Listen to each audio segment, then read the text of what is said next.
Mani ikkita o'g'lim bor. Katta o'g'lim o'smir yoshda. Men uni porno filmli, uyatsiz filmli ko'rayotganini sezib qoldim. Mani turmush o'rtog'im o'tib ketganlar 3 yil oldin. Men qanaqa qilib bolamni bu yo'ldan qaytarsam bo'ladi? Ona sifatida u bilan bu temada gaplashsam bo'ladimi? Kim yordam beradi menga? Siz o'g'lingiz uchun ham otasiz, ham onasiz. Siz uyalmasdan bor temada yuzingizga pardani olib tashlab turib gaplashishingiz kerak. Ya'ni bu pornografiya, ya'ni uyatsiz kinolar zararligini tushuntirishingiz kerak.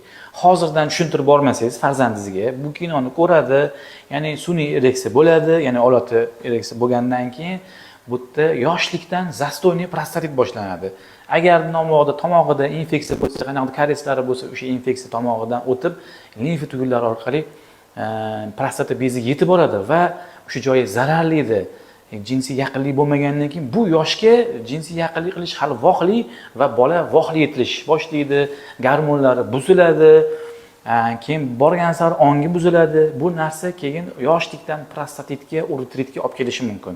Shuning uchun mana shu temada agar to'liq gaplasha olsangiz va sekin ohistalik bilan tushuntira olsangiz tushuntiring.